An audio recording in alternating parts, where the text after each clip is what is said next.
Tinutugon ba natin ang tawag o paanyaya ng Panginoon? Ako po si Father Dion, ang Post-Catholic Chaplain ng Headquarters and Headquarters Support Group, Philippine Army. At ito po ang salita ng Diyos, ang ating gabay.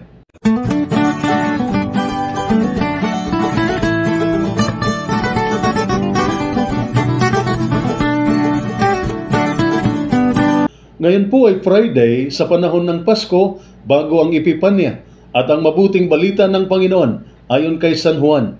Papuri sa iyo, Panginoon. Kinabukasan, may nabuti na Jesus na pumunta sa Galilea. Nakita niya si Felipe at sinabi ni Jesus sa kanya, "Sumunod ka sa akin." Si Felipe ay taga Betsaida tulad ni na Andres at Pedro.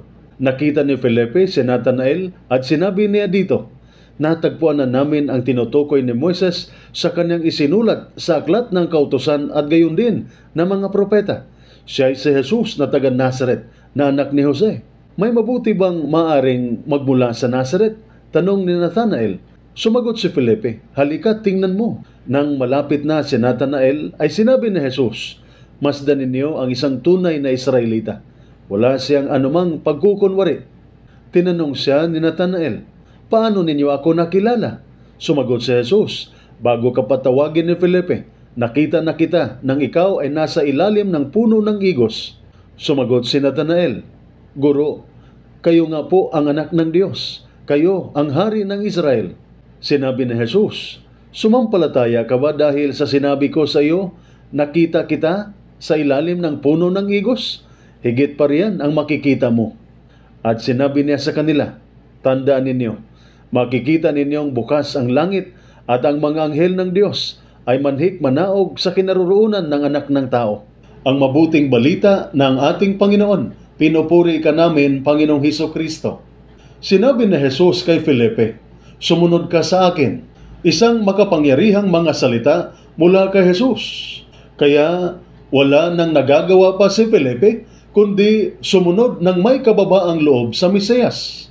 Ito ang dahilan kung bakit si Felipe ay nagiging isa sa 12 apostol. Siya ay tinawag ni Jesus. Paano kung tatawagin ka ni Jesus na sumunod sa Kanya? Ano ang magiging tugon mo sa Kanyang paanyaya o tawag? Ngunit sumunod kung saan? Sundan siya sa Kanyang kababaang loob? Sundan siya sa Kanyang pagtitiyaga?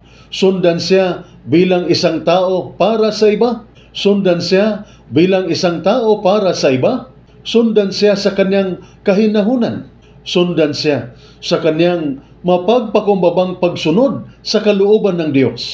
Ang makapangyarihang mga salita ni Jesus ay umaalingaw-ngaw hanggang sa sandaling ito. At hindi na ito para kay Felipe, kundi para sa iyo at para sa akin. Sa lakas ng kanyang pahayag, ipinaparating niya sa atin na sundan siya.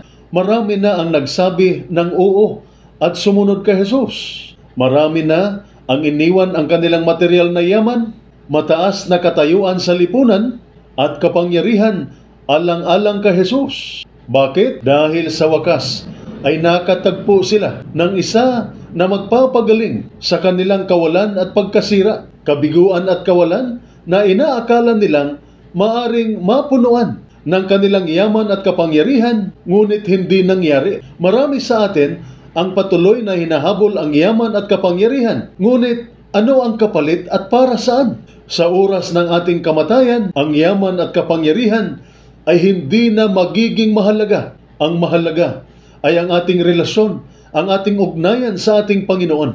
Kahit ngayon, ang yaman at kapangyarihan na hinahabol natin ay hindi magiging sapat para sa atin. Ito pa nga'y magpapalala lamang sa ating kawalan, sa ating emptiness. Kaya tutugon ka na ba ng oo kay Jesus? Ito po ang salita ng Diyos, ang ating gabay. Manalangin tayo. Panginoon, habang ako'y naglilingkod sa hukbong katihan ng Pilipinas, tulad ni Nathanael, naway magkaroon ako ng pananampalataya na sumunod sa iyo ng walang pag-aatubiling. Katulad ng pagkakita mo kay Nathanael sa ilalim ng puno ng igos, makita mo rin ako sa mga hamon na aking hinaharap. Bigyan mo ako ng lakas ng loob na manatiling matatag sa aking mga tungkulin ng karunungan upang makapagdesisyon ng tama at ng habag na maglingkod ng may dangal. sa pagpasok namin sa bagong taon. Naway patnubayan at protektahan mo ako at ang aking mga kasamahang sundalo. Amen. At sumainyo at sa inyong pamilya ang pagpapala ng makapangyarihang Diyos, Ama, Anak at Espiritu Santo. Amen.